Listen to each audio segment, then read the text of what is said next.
Hello everyone, আসসালামু আলাইকুম। আমি সুমি চলে আসলাম নতুন আরেকটি ভিডিওতে। তো দয়া করে আমার ভিডিওটা স্কিপ করবেন না, পুরোটা দেখবেন। আশা করছি আপনাদের একটু হলেও ভালো লাগবে। ভিডিওর শুরুতে একটি লাইক দিবেন, আর যদি একটু ভালো লেগে থাকে কমেন্টস করে জানাবেন। আর একটু বেশি ভালো লাগলে আমার পেজটা ফলো করবেন। আর যারা ইউটিউব থেকে দেখবেন তারা আমার চ্যানেলটা সাবস্ক্রাইব করে পাশে থাকবেন।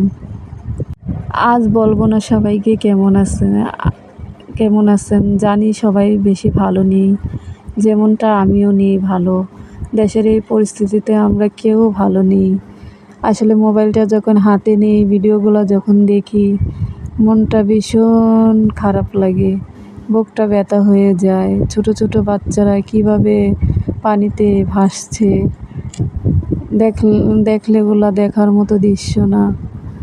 অনেক খারাপ লাগে, কোনো কাজে মন বসে না, রান্নাবান্না খাওয়া দাওয়া কোনো কিছুই ভালো লাগে না। টাইম টু টাইম খেতেও পারি না, বাচ্চাদেরও খাওয়াতে পারি না। মনটা এত বেশি খারাপ হয়ে আছে, মনে হয় অসহায় অসহায় মনে নিজেকে লাগলো। এত সুন্দর দেশটা কি হয়ে যাচ্ছে জানি না, সামনে আরও কি হবে, কি আমাদের দেখতে হবে সেই নিয়ে খুব চিন্তিত আছি। কারণ আমরা যারা সাধারণ মানুষ আছি তাদের তো চলাফেরা অনেক কষ্ট হয়ে যায়। আমরা মধ্যবিত্ত পরিবার, আমরা না পারি কারো কাছ থেকে কিছু চেতে, না পারি বাচ্চাদের নিয়ে সুন্দরভাবে চলতে। অনেক ডিপ্রেশনের মধ্যে আছি। সবাই দোয়া করবেন যাতে সবাই সমস্যাগুলো সমাধান হয়ে যায়, আমরা সবাই একসাথে এগিয়ে যাই, সবার পাশে সবাই দাঁড়াই। এই তো আমরা তো অত ভালো কিছু দিতে পারিনি, তবে আমাদের সামর্থ্যের মধ্যে যা আছে তাই দিয়েছি। এরকম যা সবাইকে বলিস, যারা যেমন পারেন 10 টাকা, 5 টাকা, 20 টাকা, 50 টাকা, 100 টাকা যা পারেন তা দিয়ে হেল্প করবেন, যাতে আমাদের বন্যার্থীরা একটু কিছু খাবার খেতে পারে। অনেক ভিডিওতে দেখি যে কতদিন না খেয়ে আছে, কি কান্না, ওই কান্নায় বুকটা ফেটে যায় আমাদের।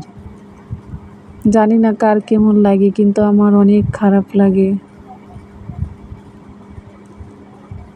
ভীষণ কান্না পায় তাদের কান্না দেখে। আমাদের কি এই দিনটা দেখতে হবে কখনো আমরা ভাবতে পারিনি। তো সবাইকে আবারও বলি যে যা পারেন তা দিয়ে একটু হেল্প করেন, যাতে সবাই একটু ভালোভাবে খেতে পারে দুটো। তো আজকের ভিডিওটা এ পর্যন্তই। যারা আমার ভিডিওটা পুরোটা দেখছেন তাদেরকে অসংখ্য ধন্যবাদ। আল্লাহ হাফেজ।